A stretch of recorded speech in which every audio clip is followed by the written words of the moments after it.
In the vast expanse of the Andromeda Arm, the Zarkax Empire had ruled unchallenged for millennia.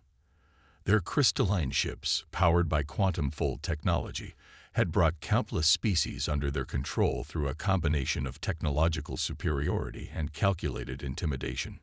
Supreme Commander Vexthor stood on the bridge of the flagship Eternal Dominion, his iridescent scales reflecting the soft blue light of the holographic displays surrounding him. The discovery of Earth had been purely accidental.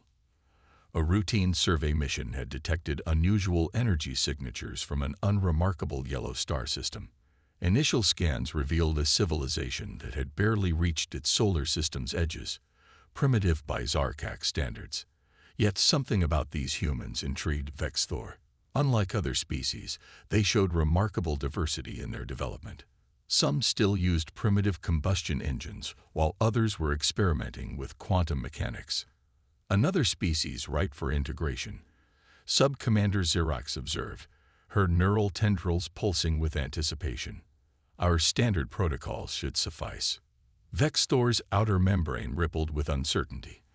The standard protocols had worked flawlessly for centuries.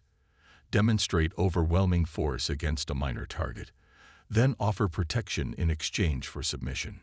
Yet the data from Earth showed peculiarities that warranted caution. These humans, he gestured to the holographic display showing Earth's history. They fight differently. Even among themselves, they show remarkable resilience. When defeated, they don't submit, they adapt. The Zarkax Military Council had dismissed his concerns.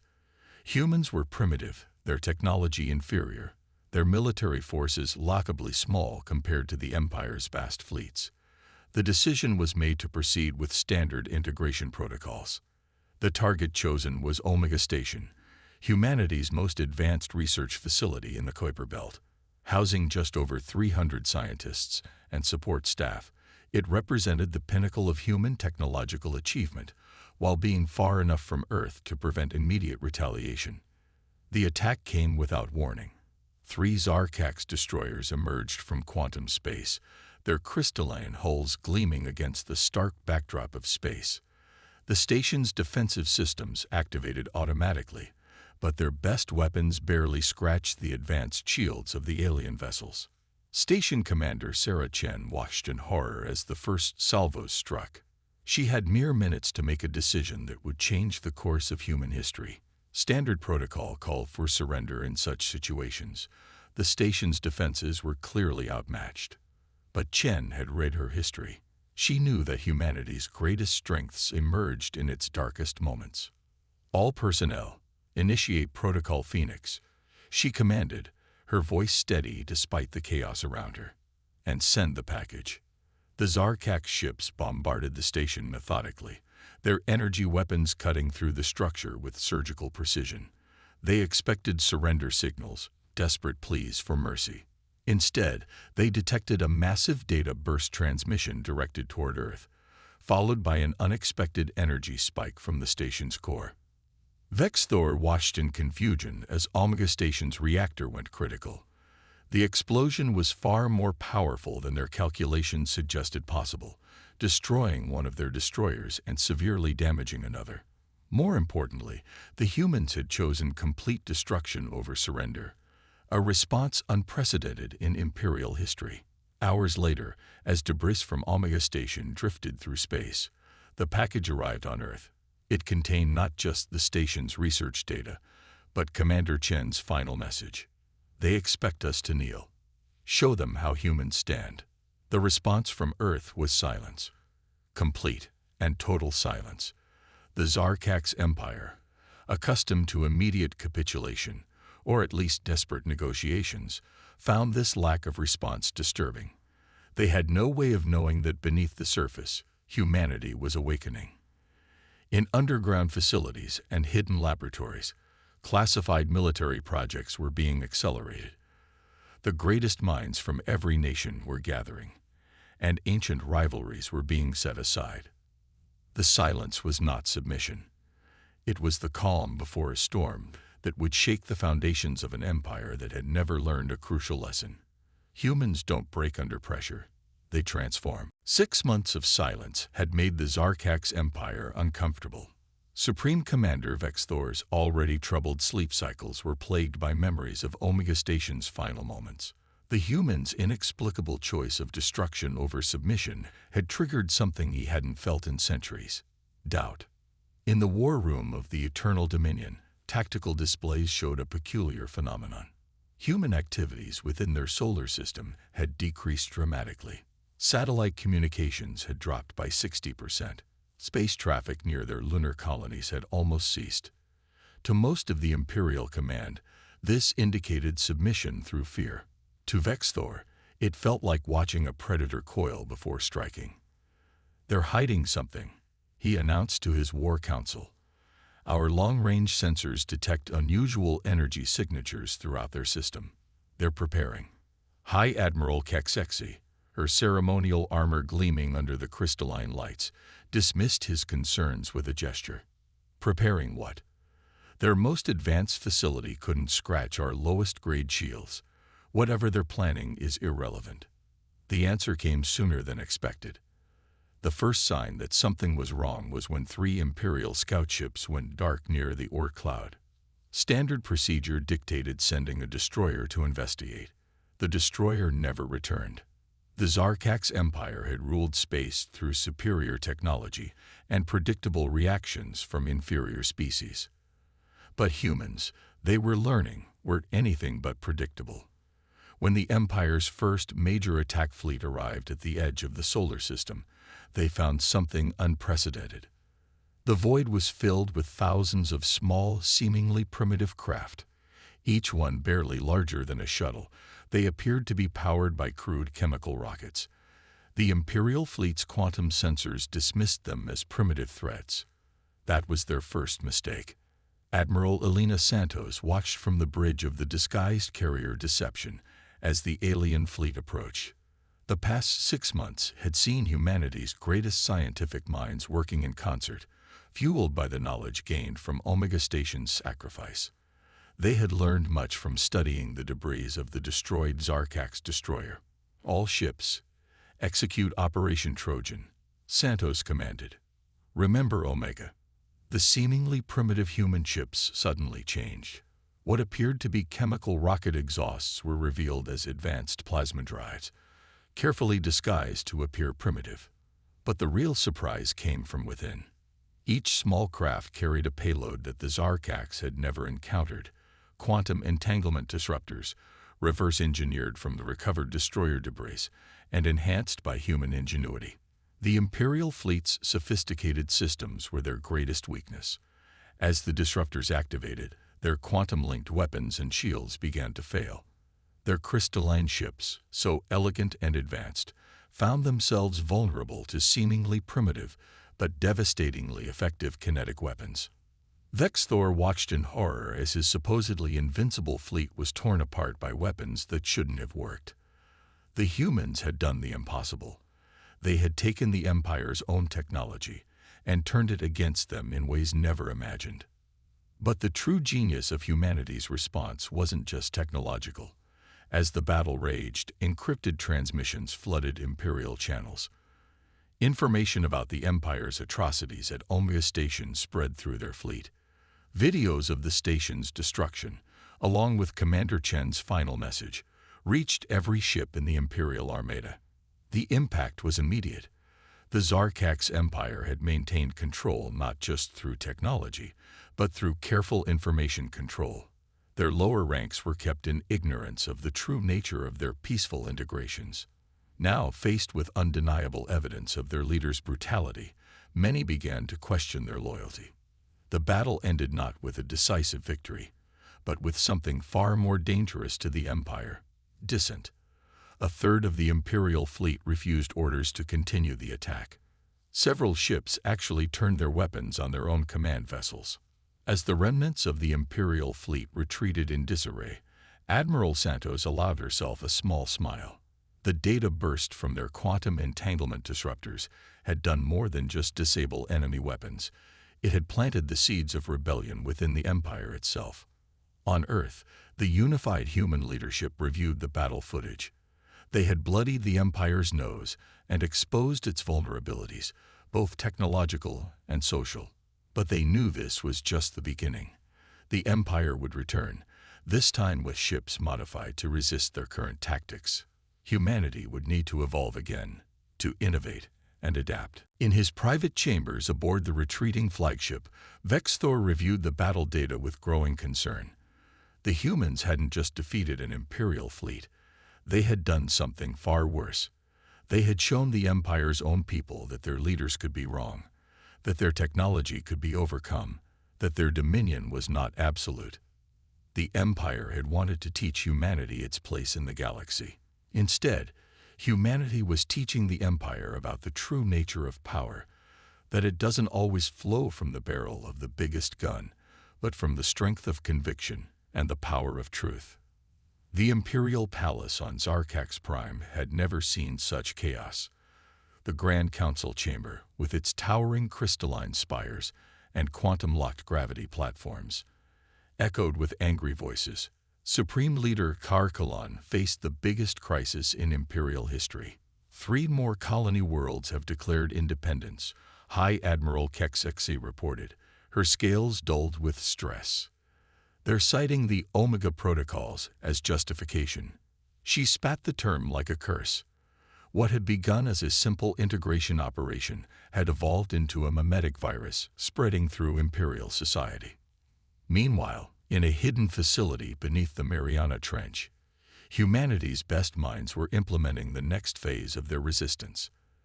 Dr. James Wong, lead developer of the quantum entanglement disruptors, stood before a holographic display showing the Empire's known territory.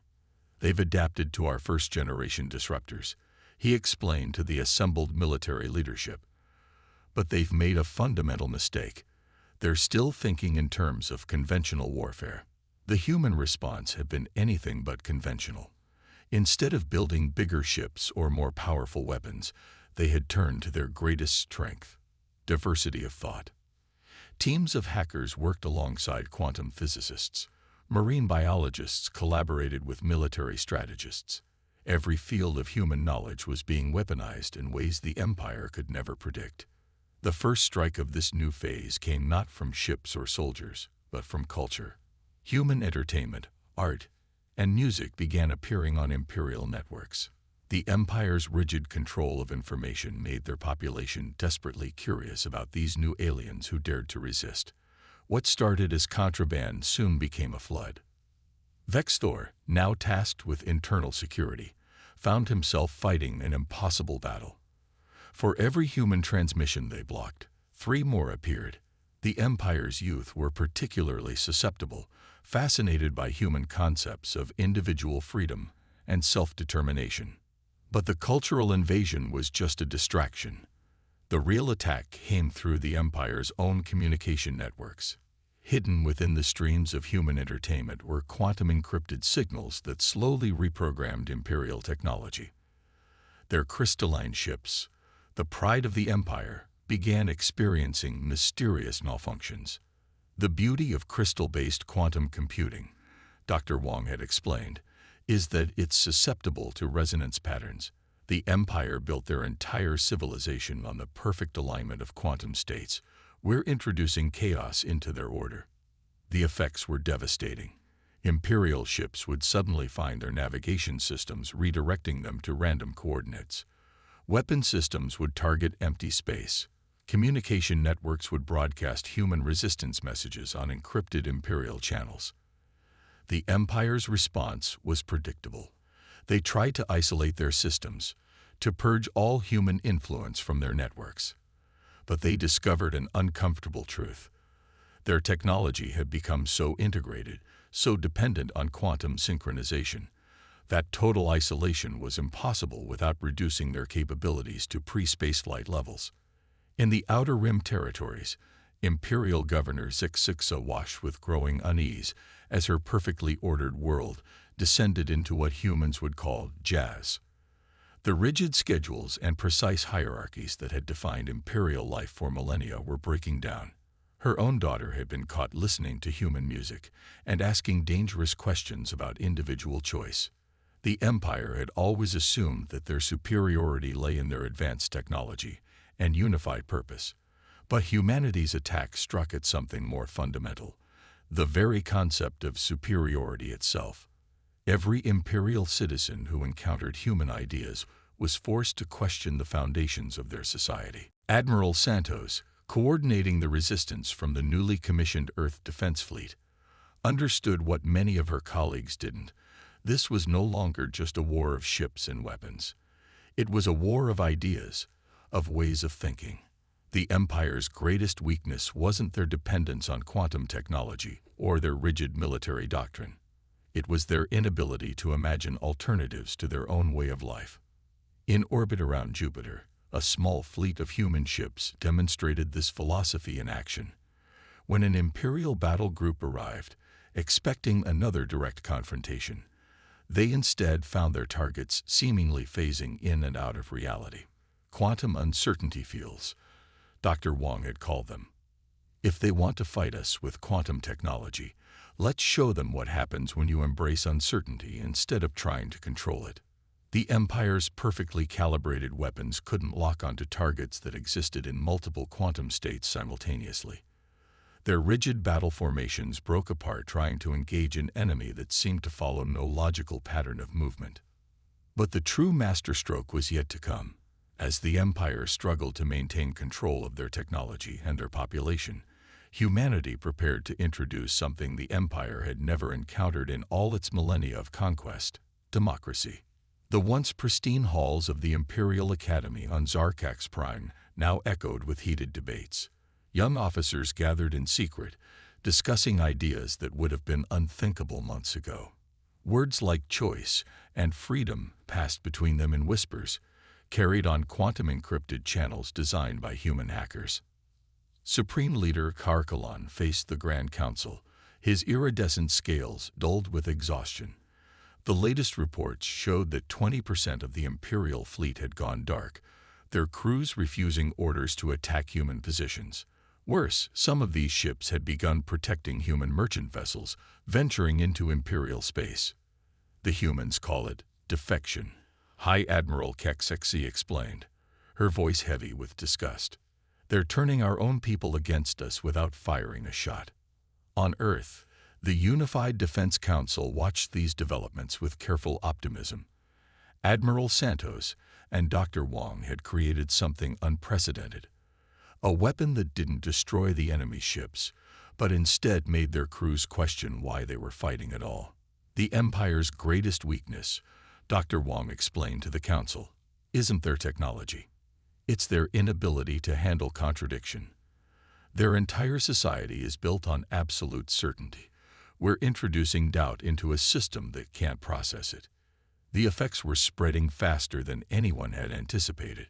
Imperial citizens, exposed to human ideas through the quantum-encrypted broadcasts, began experimenting with concepts like voting and free assembly.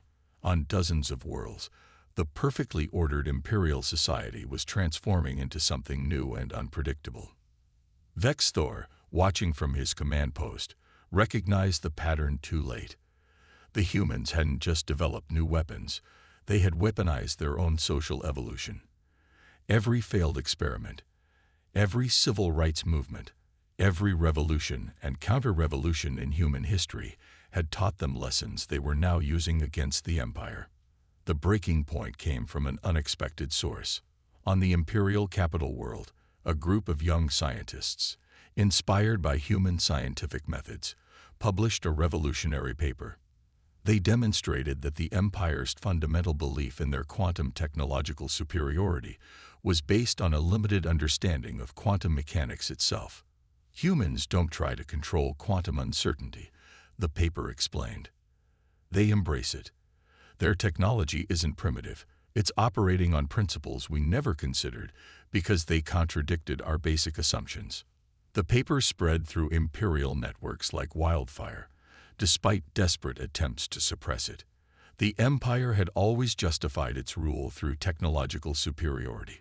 Now that justification was crumbling, and with it, the psychological foundations of Imperial authority. In orbit around Mars, a pivotal moment unfolded. An Imperial battle fleet, sent to crush the human resistance once and for all, encountered something unexpected. Instead of military ships, they found a flotilla of civilian vessels broadcasting on all frequencies.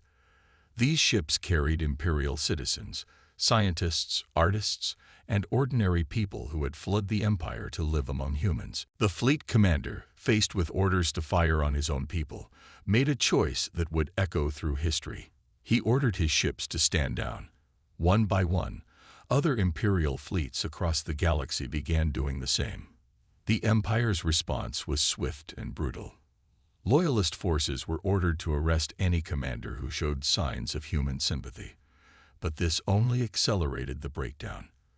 For the first time in Imperial history, ship crews began openly disobeying orders, protecting their commanders from arrest. Dr. Wong watched these developments with a mixture of hope and concern. "We've introduced a virus of ideas into their system," he told Admiral Santos. "But like any virus, we can't fully control how it mutates." The Admiral understood. Humanity had wanted to defend itself from Imperial aggression, but they had inadvertently become the catalyst for a galactic revolution. The Empire wasn't just fighting humans anymore. They were fighting the very idea of change itself. In her private quarters, Admiral Santos reviewed reports from across Imperial space.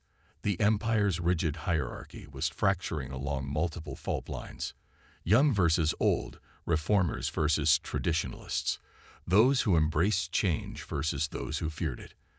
The conflict had evolved beyond military victory or defeat. "We didn't just show them a different way to fight," she realized. "We showed them a different way to live." But the Empire's leadership wasn't ready to accept defeat. As their control slipped away, they prepared a desperate final gambit. If they couldn't maintain control through authority and tradition, they would do it through fear. Deep in Imperial space, a weapon was being prepared, one that would demonstrate the ultimate consequence of defying Imperial rule. In the quantum-shielded bunkers beneath the Imperial Palace, Supreme Leader Tarkalan activated the Empire's ultimate weapon. The quantum resonance cascade was designed to synchronize all quantum-based technology within 1,000 light-years to a single frequency, one controlled by the Imperial throne. "If we cannot rule through respect," he declared to his remaining loyal commanders, "we will rule through absolute control." But humanity had anticipated this move. Dr. Wong's team had discovered references to the weapon in the encrypted data from the earliest battles. They had spent months preparing for this moment, though their solution was characteristically unexpected. Admiral Santos stood on the bridge of the Earth flagship Unity, watching as the quantum wave approached. Around her, a combined fleet of human ships and Imperial defectors held position. They were humanity's last line of defense, but they weren't there to fight. "All ships, initiate protocol harmony," she ordered. Across the fleet, thousands of small devices activated simultaneously. Each one generated its own quantum field, but instead of trying to counter the Imperial weapon, they did something unprecedented. They embraced it. "The Empire thinks in terms of control," Dr. Wong had explained. "We're thinking in terms of cooperation." The quantum resonance cascade reached the fleet, its power threatening to subsume all technology into the Imperial network. But instead of resistance, it encountered harmony. The human devices didn't fight the wave. They joined with it, adding their own frequencies to create something entirely new. Deep in Imperial space, the effect was immediate. The carefully controlled quantum network that had maintained Imperial power for millennia transformed. Instead of a rigid hierarchy with the throne at its apex, it became an interconnected web of quantum relationships, each node influencing and being influenced by all others. Vexthor, watching from his command ship, understood first. "They turned our weapon into a bridge," he whispered, watching as ships, communications, and even the crystalline architecture of Imperial worlds began responding to this new quantum democracy. The Empire's last gambit had become humanity's greatest victory. The very technology meant to enforce absolute control had become the foundation for something unprecedented, a true galactic community where information and ideas flowed freely. Supreme Leader Tarkalon, his scales gray with defeat, watched as his empire transformed around him. The quantum network that had been the source of imperial power now connected all species, all worlds, in ways that made traditional hierarchies meaningless. In the following days, as the dust settled, something remarkable emerged. The rigid structure of the empire gave way to a new form of organization, one that combined the best of human adaptability with imperial technology. Worlds that had been colonies became partners. Ships that had been weapons became exploration vessels. Dr. Wong and his team worked alongside former imperial scientists, combining their approaches to quantum mechanics in ways that advanced both civilizations. The Imperial Academy, once a bastion of rigid doctrine, became a center for cross-species innovation and research. Admiral Santos found herself working with Vexfor, who had become one of the strongest advocates for this new order. Together, they helped establish the Galactic Cooperation Initiative, replacing the old imperial hierarchy with a flexible network of autonomous but interconnected worlds. "We thought we were fighting for survival," Santos reflected, watching Earth's sunset from the new quantum communication center. "Instead, we were building something entirely new." The human victory hadn't come through superior firepower or better technology. It had come through their ability to imagine alternatives, to adapt, and most importantly, to show others that change was possible. In the end, the Empire had been right about one thing: humanity did change the galaxy, but not through conquest or submission. They changed it by showing that strength doesn't come from control, but from the ability to embrace diversity and change. Years later, as ships of all species traveled freely through what had once been imperial space, the story of the human resistance became legend, not because they had defeated an empire, but because they had transformed it. The quantum network that had once enforced imperial will now connected 1 trillion minds in endless collaboration, each contributing their unique perspective to a civilization greater than any single species could have built alone. And on distant worlds, young Zarkax would gather to hear stories about the humans who taught the galaxy that the greatest power isn't the ability to enforce order, but the courage to embrace chaos and find harmony within it.